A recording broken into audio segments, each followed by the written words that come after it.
teman dan seluruh yang hadir, tentunya atas nama pribadi, atas nama istri, atas nama keluarga, kami menghaturkan beribu-ribu terima kasih dari hati kami yang paling dalam.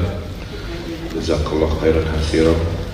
Mudah-mudahan Allah membalas ringannya langkah Bapak Ibu, membalas berlipat-lipat doa-doa yang ikhlas dari kolbu Bapak Ibu. Mudah-mudahan Allah juga menempatkan kita pada umat Islam, umat terbaiknya. Ini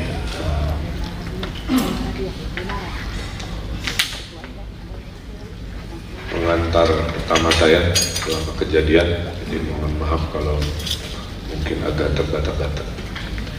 Yang pertama, Bapak Ibu tidak usah khawatir, kami secara batin sudah sangat mengikhlaskan kepergian Ananda Emeril Kang Mumtaz, yang mungkin fotonya ada di kiri saya dan di sana. Ia adalah anak pertama kami yang lahir di tanggal 25 Juni 1999 dan kehilangan kita itu di tanggal 24 Mei 2022 kemarin. Kami sedang berpegangan pada tali keimanan untuk memahami dan untuk beradaptasi terhadap takdir yang sebenarnya sudah terjadwal. Apa yang kami alami pada hakikatnya semua dari kita akan mengalami. Kita akan mengalami berpulangnya orang tua kita, berpulangnya pasangan kita, kita akan mengalami berpulangnya anak kita, saudara kita, tetangga kita. Hanya kapan, di mana, caranya, itulah rahasia Allah Subhanahu wa Ta'ala. Kebetulan jadwal itu datang kepada keluarga kami. Ananda Eril ini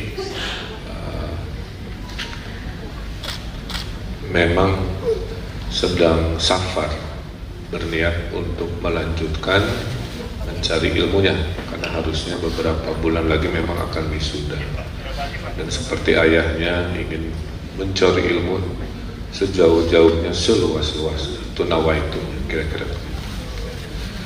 Jadi sedang dalam perjalanan, niat sesuai hadis Nabi, kira-kira begitu, untuk mencari ilmu seluas-luasnya dan mencari ilmu sejauh-jauhnya.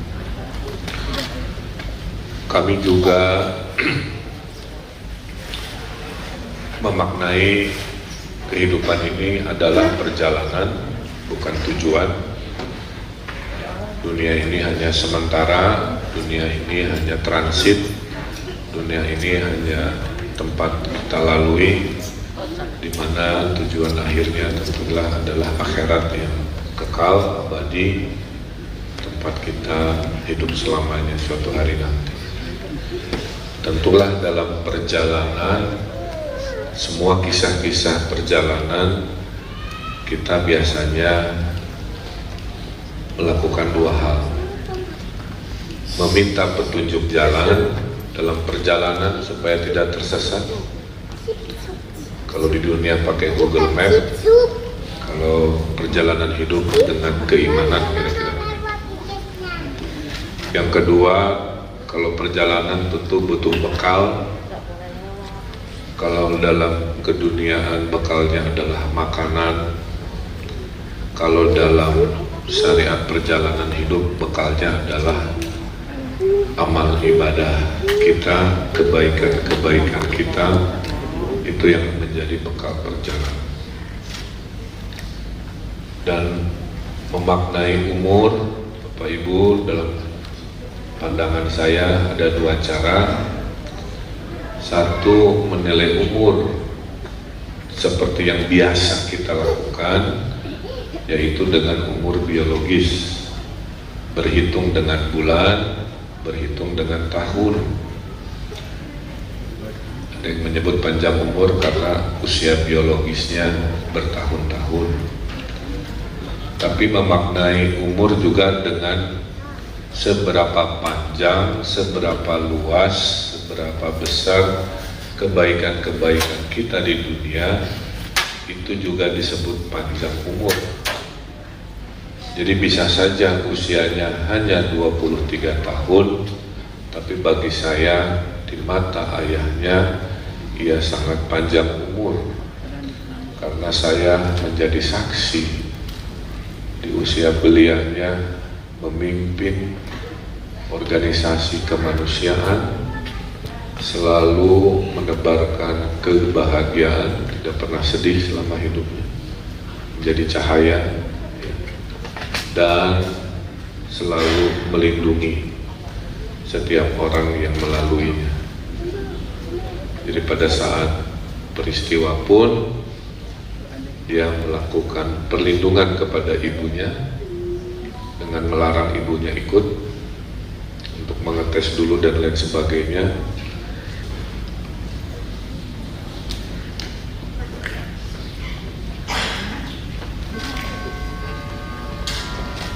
Jadi ya itulah karakter anak kami sampai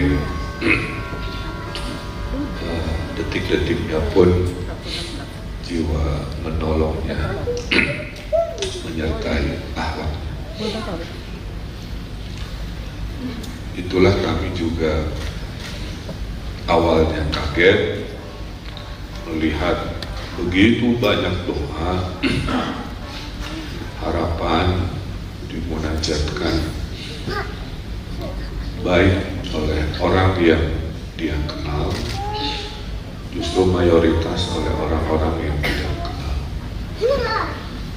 Saya tidak berani baca berita bersama keluarga karena sudah fokus mencari. Saya ngintip-ngintip aja gitu ya. Tapi kemanapun saya intip ya beritanya tentang almarhum anak saya yang luar biasa. Akhirnya saya berpikir, mungkinkah doa-doa, pengajian-pengajian sampai dari desa-desa sampai ulama-ulama di Palestina, saya juga kaget mendoakan. Mungkin buah dari bekal tadi yang saya tidak selalu ikut. Mungkin itu buah dari dia malam-malam hujan-hujan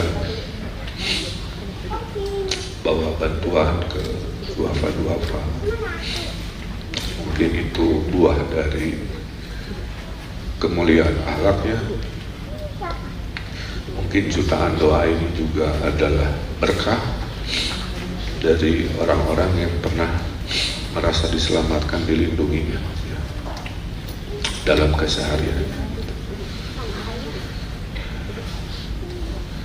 Kami begini karena kami masih menggunakan logika dunia, bahwa logika dunia mengatakan siapa yang datang duluan ya perginya duluan, siapa yang datangnya belakangan harusnya pulangnya juga belakangan.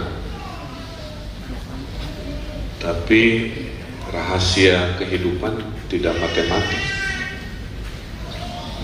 Ini adalah contohnya. Anak saya datang belakangan, tapi berpulangnya terlebih dahulu. Nah, oleh karena itu memang sangat pedih ya, dan sangat sedih jika mendapati orang tua ditinggalkan anak terlebih dahulu. Kalau istri ditinggal suami itu ada istilahnya, disebut janda. Kalau suami ditinggal istri, ada istilahnya disebut duda. Kalau anak ditinggal ayahnya, ada istilahnya namanya yatim. Kalau anak ditinggal ibunya, ada istilahnya namanya piatu. Tapi kalau orang tua ditinggal anaknya, tidak ada istilah. Tidak ada dalam kamus. Jadi, menunjukkan ya betapa level kehilangannya itu yang tertinggi mungkin seperti yang kalian.